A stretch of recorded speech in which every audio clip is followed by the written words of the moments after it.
We're at AmFest. We're talking with Kyle Campbell. She's got an incredible podcast, and she has been studying in two generations, the one that's coming up and the one that went before her, and she's got some brilliant insights. So, Kyle, what is it that you have learned here at AmFest, and what do you want to pass along to this generation? I'll tell you, Kevin, the thing that has impressed upon me the most, that really dawned on me yesterday with the start of this incredible event, is Charlie Kirk calls AmFest a movement. We are experiencing a movement, and he is absolutely right. It's something to learn about the energy and focus on why these young people went in droves away from the Democrat Party and toward a Republican candidate, which they don't typically do, and try to dig into that and understand it, which we love to do.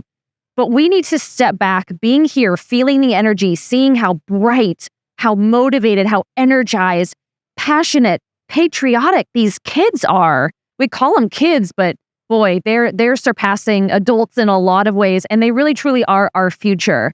I am filled with so much hope for the future, truly, because of just the way that these kids have embodied the American spirit in all of its best form. So they will actually be the largest voting cohort in our next presidential election, too. So we always want to focus on the youth vote, right? And then those kids grow up and we don't pay attention to them anymore. And candidates think, hey, I've got your vote locked down. But these kids, they are some of the best of the best. You know, they're tough. They've been through a lot. They've survived COVID. And they really want to get engaged in politics. I love this so much about them. And we can't be complacent. We can't rest on our laurels here. We've got to give them every best arming of resources and education that we can so that they can go the farthest they can go. I think we're going to do it. Charlie Kirk does such a brilliant job of this in treating them with respect when also a political party has disrespected them and forgotten about them and just assumed their allegiance. So I love everything I'm seeing and hearing here, and I think we should just continue full speed ahead in backing these kids because they are going to do incredible things. Well, I want to give a lot of credit to Barron Trump, who talked his dad into going on podcasts. That's it. And the impact of Joe Rogan, you can't measure that. And when the vice president said, oh, no, you come to me and do it my way, and the former president said, no, I'm happy to go to you and do it your way, it made all the difference in the world. You've got a podcast. You're growing, and tell us about that. Tell us about your favorite moments in your podcast, and also tell us about the impact you hope to have. Well, thanks for asking about it, and thanks for coming and being on my show. It was a great episode, and people loved it. We had such great feedback from your episode.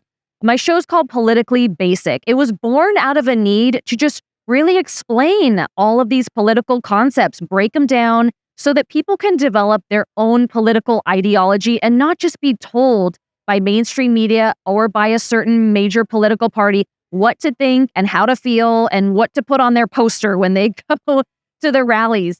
It's about personal agency when it comes to your political beliefs, and then being able to be armed with that information and enter into these higher level political discussions and really make a difference. Because I get so energized by politics. I know not everybody does, but when you learn more, I just think it amps up that energy level, excitement level. And I want to give that to people, especially our younger generations, and see what they can do with it. You know what I think is going to be funny? I'm going to watch this. I'll watch Rush Limbaugh when he took radio over for conservative truth.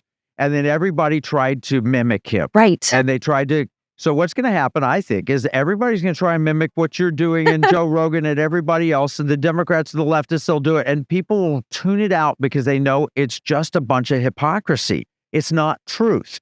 But I'm excited. I look forward for Politically Basic. There's going to be a time when you may have Barron Trump on your podcast. I hope so. We love Barron. Have President Trump himself or Elon Musk. When you do, tell them hello and tell them how much we appreciate and admire them. You're so sweet. But you're headed that direction because when you take and break down political truth as you've done and people get it and how it works, you change lives, you'll change the world.